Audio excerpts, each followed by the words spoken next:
네, 북한의 노골적인 도발에 9.19 군사합의가 파기되는 것 아니냐는 우려까지 나오는 상황입니다. 취재 기자와 조금 더 짚어보겠습니다.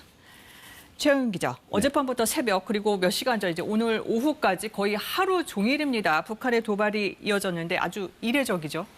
네, 북한이 포병 사격을 포함해서 하루 종일 수차례 그리고 하늘에서 동해, 서해에서 곳곳에서 도발을 이어간 것, 그리고 상당수 군사행위가 9.19 군사합의 위반이라는 것 모두 전례를 찾아볼 수가 없습니다. 네. 북한의 모종에 강한 의도가 있다고 볼 수밖에 없는 상황입니다. 네. 그럼 일단 이 새벽 도발은 우리 군의 훈련 때문이다 이렇게 얘기했는데 이거 어떻게 봐야 됩니까? 사실 그게 어제 훈련은 미군의 다연장 로켓포 훈련이었습니다. 네. 올해만 해도 6번째였고요. 이틀 전에 그 훈련의 내용, 시간, 장소 다 공개가 됐었습니다. 그래서 북한의 주장은 사실과 다르고 뭐 기습적이거나 예외적인 훈련은 아니었다는 게 우리 군 당국의 설명인데요. 즉 그 훈련은 뭐 구실이자 핑계였고 의도적인 도발을 이어가면서 군사합의 파기 같은 것을 남측의 책임으로 넘긴다거나 아니면 7차 핵실험에 명분을 쌓아가고 있을 가능성이 좀 있어 보입니다. 이렇게 9.19 군사합의를 북한이 위협하고 있습니다. 이걸 놓고 어떤 얘기들이 나오고 있습니까?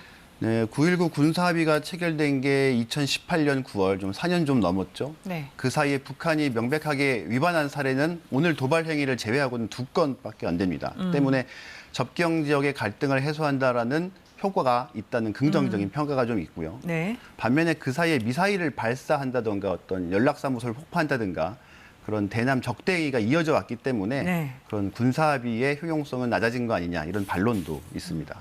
그래서 이제 일부에서는 9.19 군사합의를 파기해야 하는 것 아니냐 이런 목소리도 나오는데 가능성이 있습니까?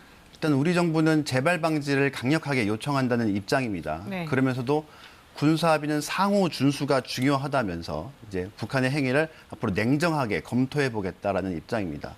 풀이해 보면 군사합의를 우리가 나서서 파기하지는 않겠지만 네. 북한이 계속 되풀이해서 위반을 한다면 파기도 검토할 수 있다 이렇게 보이거든요. 그래서 만약 북한이 7차 핵실험을 강행한다고 하면 아마 국내에서도 파기해야 된다는 여론이 높아질 것 같습니다. 그렇겠죠.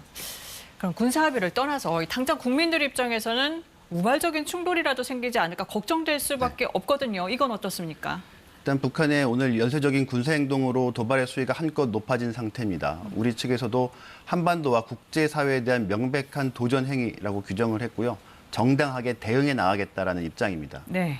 이렇게 대응과 대응이 되풀이되면서 아무래도 긴장 수위나 우발적인 충돌 가능성 높아지고 있다는 게 전문가들의 의견입니다. 한번 2020년 6월 사례를 살펴볼 필요가 있는데요. 네. 그때 북한군 총참모국이 남북 연락사무소를 폭파한 이후에 군사합의 파기까지 예고를 한 적이 있어서 그렇죠. 위기감이 한껏 고조된 적이 있었거든요. 그런데 그때 그러다가 일주일 뒤에 김정은 위원장이 뭐 군사행위를 보류한다 이렇게 지시를 내려서 한 고비가 넘어간 적도 있었습니다. 네. 그래서 뭐 중국의 시진핑 주석의 3연임이나 미국의 중간선거 그리고 북한의 변화 앞으로 예의주시할 필요가 좀 있어 보입니다. 네. 오늘은 여기서 정리하죠. 감사합니다.